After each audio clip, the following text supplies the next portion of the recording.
It's not usual that an appearance by a Nigerian presidential hopeful at the world-famous think tank Chatham House in London ends up becoming enormously controversial. After all, several Nigerians seeking elective office, including Olusegun Obasanjo and Muhammadu Buhari, have been invited to speak there and to answer questions. But the visit to the institute by Bola Ahmed Tinubu, the presidential candidate of Nigeria's ruling APC party, has become mired in contention. And that's because Mr. Tinubu chose to delegate key policy questions to members of his team rather than answer them himself. Mr. Tinubu said he'd allowed his team members to answer questions on his behalf as a demonstration of what he called teamship. But the opposition PDP has described it as embarrassing, disgraceful and a tragic display of emptiness. So has avoiding the media now become the trademark of Mr. Tinubu, or does he have a point when he says that delegating people to speak on his behalf was a way to show the caliber of his team? Well, for his take on this, I'm joined now in the studio by the public policy expert and PDP and Atiku Abubakar supporter, Professor Usman Yusuf. Thank you very much indeed for coming in. Thank you for having me. Let's start at the corners of the picture before we hit the eye of the storm. I wonder if you watched the Arise presidential town hall event. If so, what did you make of Bola Tinubu's absence? Yeah, I did. I watched it all through. I mean, it's not often I sit down and watch this much TV. But when presidential candidates go on TV, they are auditioning for the nation, for a job. And people just watch them. Not only how they handle the question, but how they comport themselves, what they wear, what they say, and how their temperament is. That is the whole purpose. And I did watch all the three. And I'm glad to congratulate you. You are in control. It's not easy to control politicians when you have them. But all the three candidates, Vice President Atiku Abubakar, Governor Konkoso, and Governor Peter Obi, they did very well. And you could see each one of them brought out his experience to bear. The vice president would tell you what he did as a vice president way up there. Governor Konkoso will tell you what he did, and Governor Obi did. And so I was really very impressed. But one town hall meeting or debate does not make a president. Many more will come. But I was very glad they appeared, and I was very disappointed Bola Ahmed Tinubu did not appear. And I think that's why we're here today. Right, and presumably you watched Mr. Tinubu's performance at Chatham House in London. What did you think about that, broadly speaking? Yeah, you remember the last time when you asked me, did I watch the president's interview? I said I did. It's like going to the dentist without anesthesia. This one was, I needed a lot of coffee to stay awake. I watched it. And to be honest with you, I was very disappointed. And I've had your guests before this screaming and all that, and I've had to take some Panadol to get up here. I don't do the screaming bit.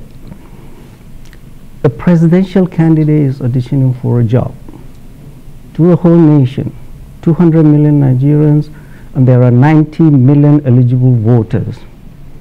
You're not talking to us. You hopped on a plane and went out there to the diaspora that have no vote, none. So you go and talk to people that do not have vote. Well, that's a point I wanted to... And then you... so my disappointment is, and I see that often with our candidates, right. We are getting to a point where I see them with self-esteem issues. Why do you have to go to America, Belgium, or Brussels, or London to say who you are when you haven't gotten your house in order? I don't understand. I don't understand why they do what they're doing now. But the Chatham House appearance for me was a disaster. Yeah, but beyond sort of the optics, what about the substance? I mean, he gave a fairly good speech, but when it came time to answer questions from journalists and the public, he chose to elect members of his team to do that for him. He said he allowed his team members to speak on his behalf as a way to show their caliber. Was that explanation satisfactory for you? Absolutely not. Not at all. Well, he read a speech. Anyone can read a speech. I have a 13-year-old daughter that could have read that speech better than he did. So it's nothing. The whole idea is not reading a speech, but exposing yourself to people's inquiry, asking questions. And I was disappointed it was all Nigerians in diaspora. I thought you are addressing think tank people that would, no. You mean the people in the audience? Yeah, yeah. Yeah. I've never been to Chatham House and I don't know how they do their stuff, but there's a collection of Nigerians out there. You didn't have to do it in Chatham House. You could do it anywhere anyway. But the whole idea of outsourcing questions to his team, is there anybody in the team there that we do not know of? Is it the Nasir El-Rufai that is new to us? Or is it the Speaker, Bajagbi Amila, that is new to us? Why is he auditioning them out there? Are they going to be the president? Mr. Bola Ahmed Tinubu, it was you the world wanted to hear and see how you respond, not outsourcing to people. And this is the problem.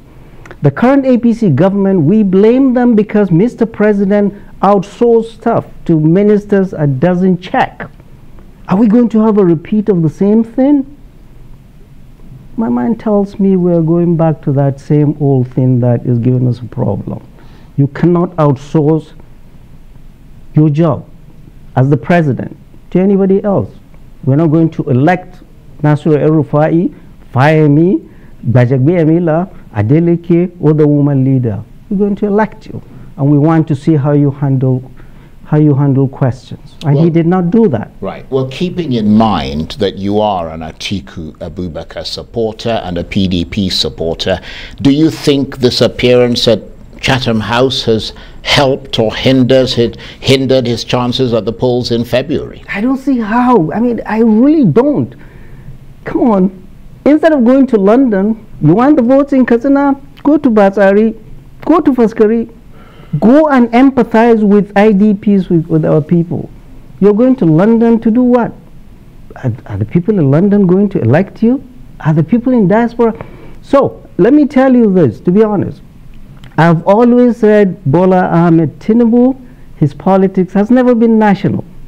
His politics has always been regional, in the southwest, and mostly Lagos, where he's the El Comandante, nobody. And his inexperience nationally on the national front is showing. How, especially when he started, it was the SGF, the former SGF, who was his very good friend, Bidi Lal, that said he was not going to the southeast because it's a waste of time and money. That's what he said. So in the north, this is what I'm seeing. He is subcontracting the governors and political praise singers to bring the votes for him. I mean, this is political miscalculation. Nobody's advising him. None of the APC governors in the north has the goodwill of the people to deliver anything to Bola Ahmed Tinubu. If he's given them money for that, he should get his money back. Come talk to us. We don't know him. Look, let's compare and contrast him, a Muslim from the southwest, doing the same ticket as late MKO Abiola and Kinkibe.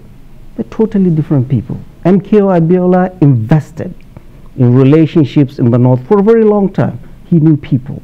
Long time, since Shagari's time, 79. He invested in relationship. So also Obasanjo has invested in relationships. This guy, Bola Ahmed Tinubu, thinks it is bullion bonds that will get him to the office without talking to the people, without meeting the people. And I see the questions that were asked. I was scandalized. I mean, they're not talking to us. By us, Charles, by us I mean we people in the north. They're just talking to themselves. And Gandhi said, whatever you do for me, without me, is against me. They don't understand us at all. Well, although I know that you don't aspire to be a member of his team, but if you were one of his campaign advisors, what would you be advising him to be doing or to do going forward? Going forward, he should talk to people. He should appear in interviews. I like appearing in places where they're hostile to me. you break that hostility. That's the only way you break that hostility. Go meet the people. Don't subcontract your campaign for presidency to surrogates, as he's doing. Does he think Nasir El-Rufai will deliver Kaduna to him? The answer is no. Does he think Masari will deliver Katsina to him? The answer is no. Does he think Ganduja will deliver Kano to him? No. Does he think Jigawa will be delivered by Badaru? No. Does he think Atiku in Kebbi can deliver Kebbi to him? The answer is no. So whatever they are telling him, he needs to wake up. He's been politically naive on the national front. But how is what Atiku is doing different from where he's doing that? it? Okay, look at Bola Ahmed Tinubu left and went to London. What did Atiku do? At the same day, he went to Lagos, the lion's den, to sell his wares. That is politics. Yeah, but a lot of people are saying the APC and the PDP are cut from the same cloth. So that when they talk about change, they want something dramatically different from both. Charles, let me tell you, I've never been involved in this political thing. And I got involved because we must be involved. We have seen the damage this 8 years has brought into this country. We have seen. And he's telling us, new team, ladies and gentlemen, fellow Nigerians, there is no way Bola Ahmed Tinubu can absolve himself from the mess, 8 years mess of the APC. He's the grandfather of the APC. He, Bola Ahmed Tinubu, the number 2 person, the vice president, was his man. The number 3, the Senate president, was his man. The number 4, the Speaker of the House, was his man. The former SGF, B.D. Lawal, was his man. The chairman of FIRS was his man. The minister that has gotten 3 ministries in his head was his man. So there's just no way Bola Ahmed Tinubu can tell us or absolve himself from the mess of the APC and tell us he's a different person. Oh, it's Lagos. There is a saying, whatever happens in Vegas stays in Vegas. Fellow Nigerians, whatever happened in Lagos stays in Lagos. Essentially what Bola Ahmed Tinubu did in Lagos, Lagos is not Nigeria. Lagos, essentially what he did was to go and clean up an urban slum and improve its tax base and made a lot of money and still making a lot of money out of that through his company. Fellow Nigerians, we do not want Bola Ahmed Tinubu to run Nigeria the way he ran Lagos. He is the absolute nobody. Nobody contests his authority. And we saw that during the primaries when the vice president, Yemi Oshibanjo, dared to contest on the podium. He refused to speak to him after that.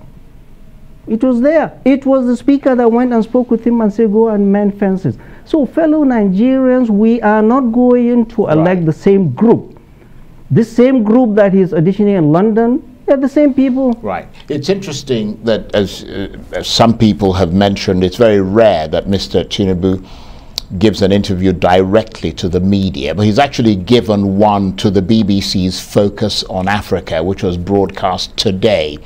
He talked about how his presidency would be different from Buhari's, even though they're both from the APC. He insisted that he's different and had built the state of Lagos, which he said could be a small country. But when he was asked about how he managed to amass so much wealth and about claims that he had been benefiting from Lagos State since he left office as governor in 2007, he said the allegations were unproven and that people were envious of his wealth. What do you make of that? Yeah, he's not the richest man in Nigeria or in Africa.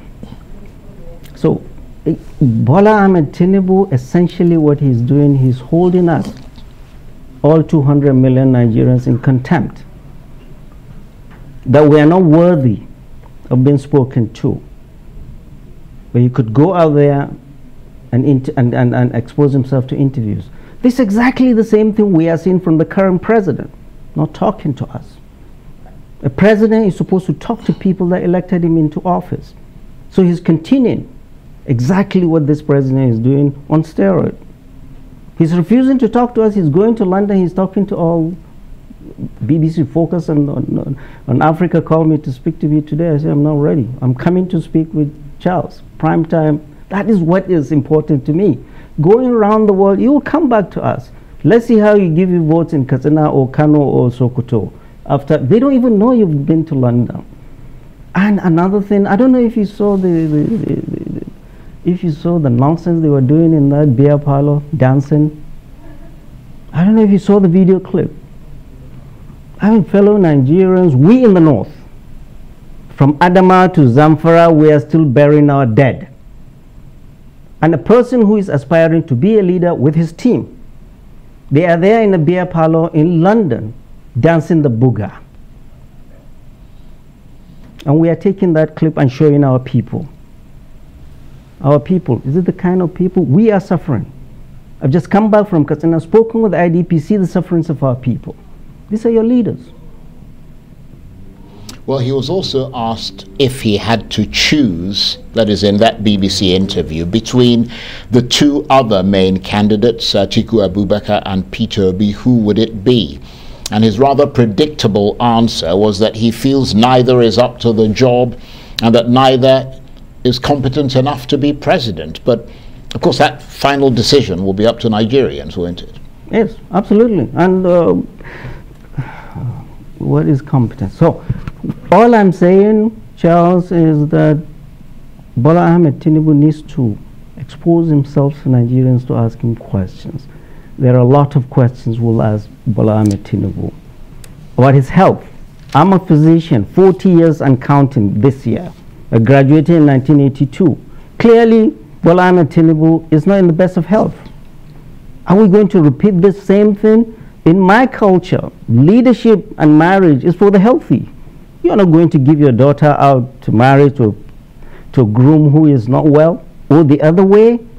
So we are driving blindly into a ditch and going to elect a person who is not in the best of health. His health record must be made public to us. You asked that question of the candidates when you interviewed them. It is our right as citizens to ask for the health record of the person coming to us and his source of wealth. Right. And all his other, he fills visa applications 1952. He fills INEC form, he's 1954. A lot of things about him is shady.